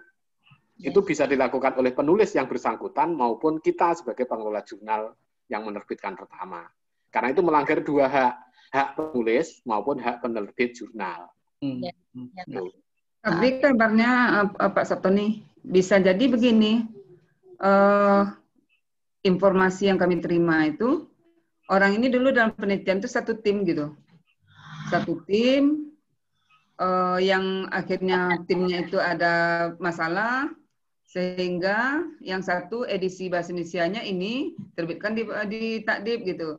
Berikutnya yang masih tim itu juga dimasukkan ke Scopus gitu. Jadi nama orangnya berbeda. Dari mana sih itu, Bu? Enggak satu tim dong, Bu. Bukan. Rasanya itu salah informasi, Bu ya. Bukan di lembaga yang sama. Bukan gitu ya, di lembaga yang sama ya. Dari mana sih itu? Oh ya. Kami khawatirnya begitu Pak Prof. Yang kami khawatirkan adalah kalau kami laporkan ini nanti perguruan tingginya itu takutnya nanti di ban selama 2 tahun. Kita takutnya itu Prof. Jadi mendingan kami diam-diam aja gitu. Dari mana itu? Nggak usah lah Prof, takut kami bilangnya. Kalau kami sebut di sini berarti tahu orang semuanya. Kami nggak mau itu tahu gitu. Biarlah kami yang tahu gitu. Karena resikonya terlalu besar bagi orang yang tidak bersalah gitu Prof. Jadi yang bersalah cuma 1-2 orang, tapi resikonya untuk satu lembaga kami nggak mau itu terjadi, sehingga kami diam-diam saja gitu. Yang masuk Scopus jadi profesor? Nggak tahu juga. Nggak tahu Prof, nggak tahu kami apakah sudah jadi profesor, tapi yang jelas orang Jadi kami merasa hebat saja karena tulisan kami ternyata di Scopus juga ada begitu. Ya kalau ke Anjani memang mungkin konsekuensinya akan berat. Mungkin Anjaninya tidak usah dilaporkan. Yang di jurnal yang di Scopus itu aja biar diretraksi. Iya. Kalau Scopus tidak akan berefek kepada kepangkatan. Cuman ya tidak bisa dijadikan syarat untuk melanjutkan jurnal guru besarnya gitu aja. Ya, itu saya setuju itu. Kami agak takut, Prof. Keputusan sama seperti yang tadi saya tangani itu ya, saya dengar nggak ada efek apa-apa. Dan jelas semua memplagiasi itu, jadi emang Kami khawatirnya jangan-jangan yang memasukkan ke kami itu justru yang plagiasi, Prof. Jadi dia mengaku karena dia terbit pertama di kami, kan bisa aja di Scopus itu lebih lama prosesnya daripada di Takdib. Jangan-jangan nanti. Apa aja? Dia kan pengembangan website, pengembangan apa itu pokok pengembangan, dan yang jelas sekali jika penulis kita itu yang punya, karena ada namanya, bahkan dengan nama-namanya yang di website itu tidak tertukar oleh orang yang masukkan ke Scopus. Maksudnya kan ada di hasil dan pembahasan kan nanti ada foto-foto dari hasil produknya gitu, Bu. Dan nggak bisa diganti, cuman diganti website yang satu Win ini, yang satu jadi IAIN ini gitu. Itu aja, nama yang kajurnya nggak diganti, yang penulisnya nggak diganti. Jadi saya tahu itu kalau begitu. Pak Sabtoni tahu nih. Minta Pak Sabtoni aja dah. Ya Allah. Ya silakan, saya kira yang lain ada persoalan. Dari Imara, Bapak. Ya silakan, Bapak. Ya, kalau dari Imara pengalamannya di tahun 2018, Pak, ada satu tulisan itu yang terpaksa kita tarik dari OJS kita. Sebelumnya OJS kita ada 6 tulisan yang udah terbit di 2018 itu di edisi 2-nya Desember 2018. Menarik di sini penulisnya kreatif di dalam membuat judul gitu. Namanya di judul jurnal kita lain ya, di jurnal lain lebih kreatif lagi mengolah judul tersebut. Isinya sama. Kalau kita lihat isinya dari abstrak sampai kesimpulan sama. Isinya sama tapi judulnya lain gitu. Judulnya lain. Nah, itu. Kreatif sekali di dalam membedakan judul. Nah, itu yang terjadi di 2018. Akhirnya kita yang menarik tulisan itu tidak jadi kita unpublish. Padahal sudah publish, kita unpublish gitu. Nah, sementara yang di hard copy-nya itu tetap 6 waktu itu. Karena udah terlanjur cetak ya. Nah, jadi itu karena ada yang nakal seperti itu. Lalu di 2019 lah, Prof, ada lagi. Ada lagi. Judulnya ganti lain lagi. Oh enggak. Ini setelah ini plagiasi. Oh, plagiasi.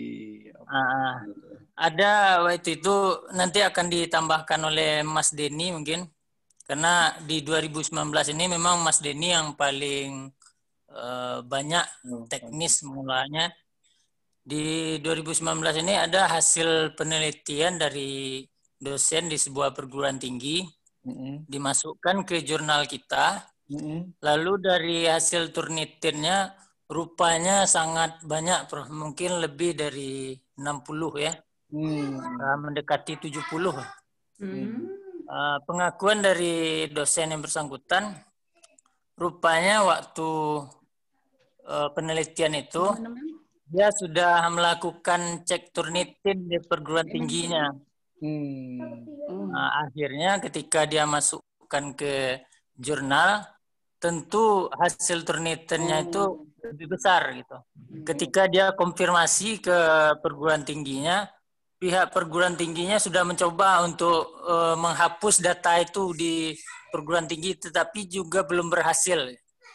Akhirnya karena seperti itu juga belum berhasil, dengan berat hati kita dari tim waktu itu menghubungi penulis ini, tulisan Bapak belum bisa diterbitkan di edisi pertama 2019.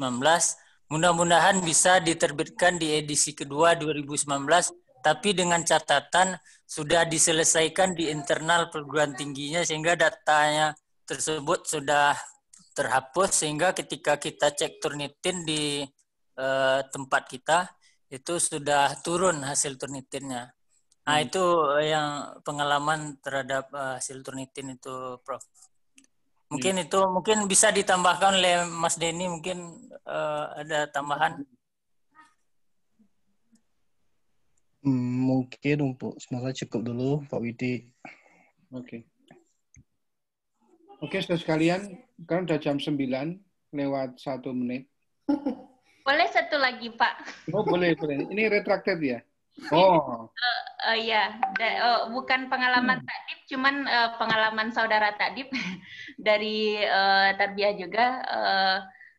Ini ada sebelum terbit Juni 2020 kemarin, kan dicek Turnitin ternyata masih berapa persen tuh, 27% berapa, tapi konten artikelnya bagus gitu ya Pak ya.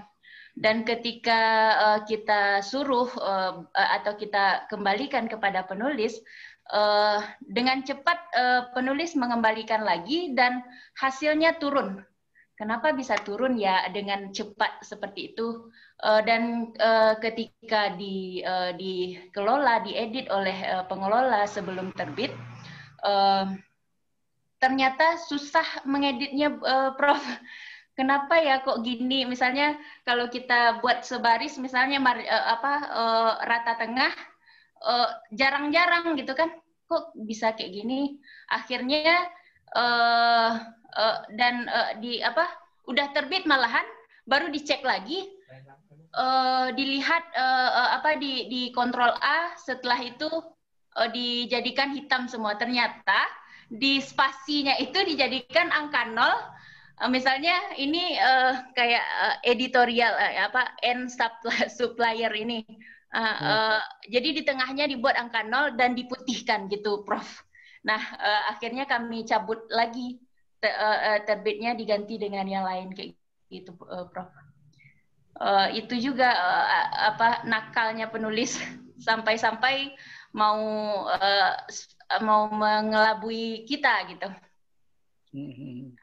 Dengan cek Turnitin kan nggak terdeteksi bahwa misal bahasa Inggris saya kurang daftar hadir misalnya, daftar 0 hadir kayak gitu. Gitu, Prof. Itu memang cara yang paling gampang untuk mensiasati Turnitin. Itu Turnitin tidak akan mendeteksi. Tapi saya sebelum kita akhir ini sudah jam-jam lewat, maaf.